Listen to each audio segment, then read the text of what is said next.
What's up and welcome back to Boredom Books. I'm willing to bet none of you knew this about my channel, but I changed the name. It wasn't always called Interpreting the Stars. It started out as Boredom Books. So I reviewed books instead of movies. You won't find those videos anymore since I did turn them private. We'll just say that my humble beginnings weren't always that great. The editing was choppy, I never had the confidence I now have.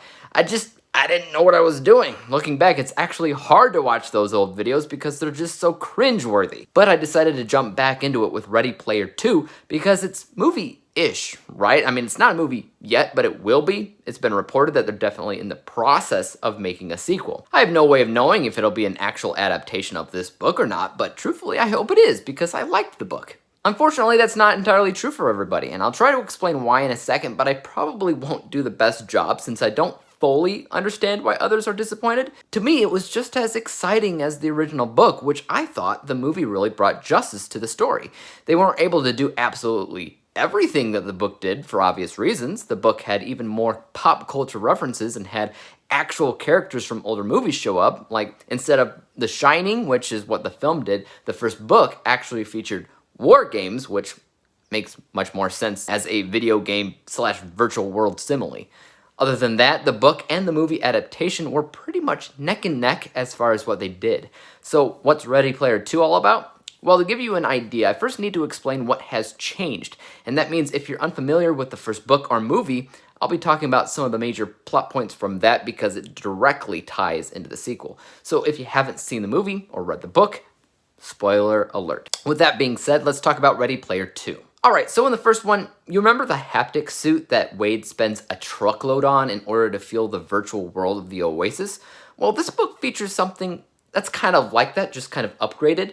There's a brand new rig in this book that is vital to everything that transpires, and even though they don't actually say as much, it's basically the thing in the Matrix which plugs you into the virtual world. So it's not like your typical headset that you just throw on. Your mind is transported into this world, so you not only see everything in the world, you experience it. So you can see, hear, feel, smell, and taste all of the elements within the Oasis. It's a game changer, but it's also really dangerous for the brain because if the players are logged in for too long, their brain is susceptible to getting into a coma or even dying. So after 12 hours of continuous gameplay, it automatically boots the user and they need to rest for like another 12 hours before they can log back in. The real plot of the book comes into play with the return of Anorak, James Halliday's avatar. Now, you remember him, right? He's the old, quiet-spoken geezer from the first story that created the Oasis and the Easter egg hunt in the first place. And if you don't remember, he's dead. The Easter egg game of the first story was in place to find an heir to the fortune. He was represented as a brilliant man, and he created this hunt in order to find somebody who wouldn't just misuse the power of controlling the biggest thing in the world.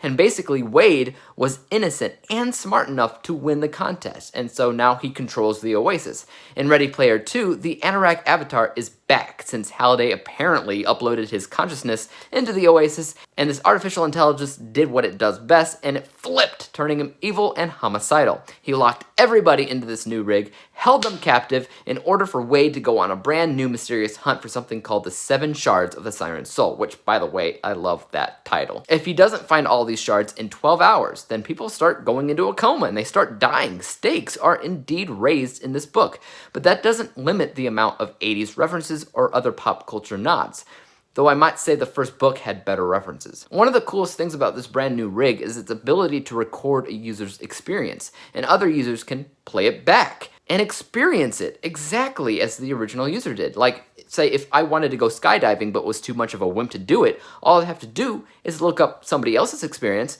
load it into my brain, and play it back. The book says that this feature is even better for those with disabilities or especially experiencing the world as a different gender.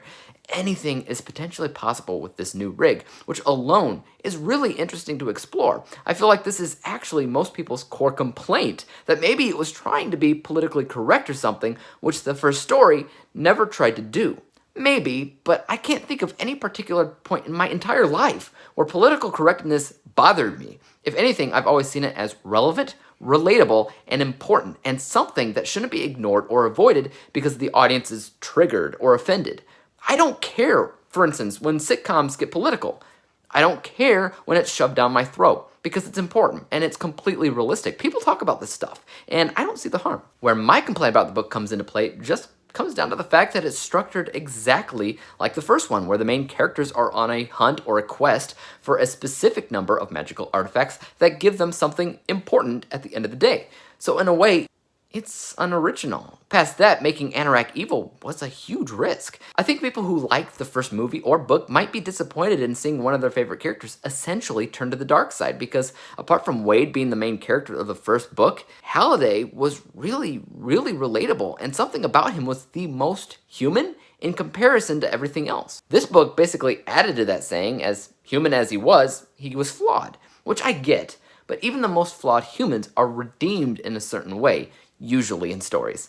And I don't think Halliday was here. I fear that our last view of Halliday is going to be one of disappointment and even confusion. That's one area of this book that I hope they kind of alter for a movie adaptation. All in all, I like the book. I don't know why everybody is so gung-ho against it. Do you have any idea of how many bad books I read in a year? This just goes on to show me how little diversity people experience in both books and movies, because it is well put together. I rated the book 4 out of 5 stars on Goodreads, which you can find me on there under the user Boredom Books. And until next time, make sure to like, subscribe, and hit the bell for more movie and book reviews. And until next time, peace out.